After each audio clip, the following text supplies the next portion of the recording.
Alors pour obtenir ce résultat, vous vous doutez bien qu'on est passé par pas mal de fonctions, pas mal de manipulations. Alors je vais essayer de résumer un petit peu sans que ça devienne trop compliqué tout ce qu'on pourrait faire pour améliorer le visuel, à commencer par l'utilisation de l'outil correcteur localisé qui dans ce cas-là remplace avantageusement le tampon. Alors bien sûr, le tampon fonctionne, ça veut dire qu'il faudrait ici que je zoome un petit peu sur ma photo, qu'avec la touche Alt maintenue, j'aille chercher de la matière située à proximité du grain de beauté que je souhaite supprimer, et ensuite, vous voyez ici, réappliquer de la matière à la place. Ça marche très bien, il n'y a aucun souci, si ce n'est que l'outil correcteur localisé est encore plus simple d'utilisation, puisque vous voyez qu'ici, je n'ai qu'à cliquer et lâcher pour obtenir directement une retouche relativement efficace et homogène.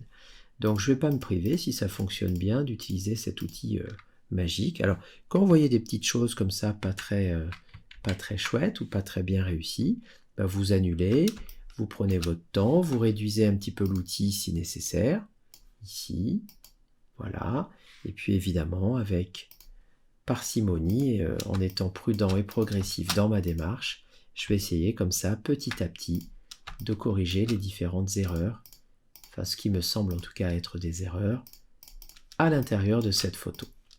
Voilà, donc je vais sûrement oublier des zones, vous me pardonnerez, mais l'idée c'est de vous remontrer vite fait les principes en tout cas hein, pour obtenir un résultat. Voilà, donc là on est plutôt sur de la retouche de type localisé.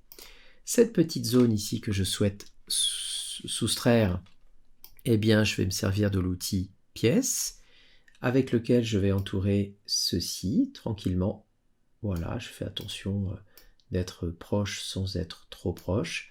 Et là, je n'ai plus qu'à déplacer, je dirais, mon élément en essayant de suivre le raccord qui se trouve ici. Vous voyez, je fais attention d'être ni trop haut ni trop bas. Je m'accorde à peu près. Voilà, le résultat est plutôt sympa. Je réduis un petit peu. L'autre chose que vous pourriez aussi vous amuser, entre guillemets, à faire, c'est limiter les cernes. Alors, plusieurs manières de voir les choses. Je peux tenter avec le correcteur localisé un outil pas trop petit et je commence à passer. Ah oui, ça a parfois tendance à générer ce genre de petites choses. Alors il faut soit tamponner un peu comme si je mettais du fond de teint pour petit à petit, vous voyez, arriver à quelque chose d'un petit peu dilué, si je puis dire. Donc ça marche plutôt pas mal. Et puis après, vous avez aussi une solution qui consisterait à utiliser l'outil pièce, alors de la même manière que d'habitude, c'est-à-dire que je vais tout simplement entourer avec ma pièce le dessous de l'œil, un petit peu comme si j'utilisais un patch anti-fatigue, et puis vous voyez que je vais ensuite me déplacer vers la partie de la joue qui est correcte pour récupérer de la matière. Pareil ici, vous voyez, si je récupère cette petite zone légèrement ridée, ça me permet également d'affiner un petit peu.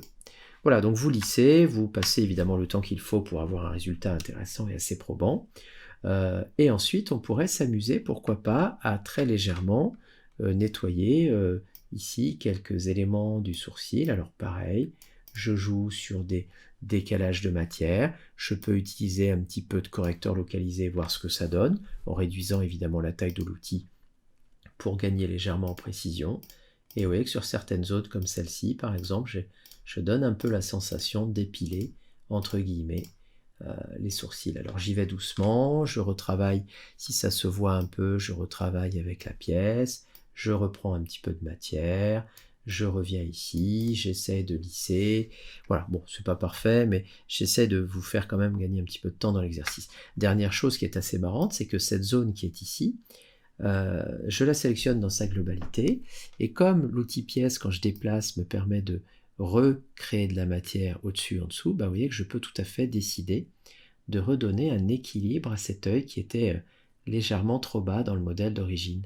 Donc je vais redisposer l'œil là où bon me semble pour obtenir un meilleur équilibre du personnage. Donc si je m'amuse à faire F12, évidemment, voilà le personnage tel qu'il était avant, et voilà le personnage tel qu'il pourrait être après.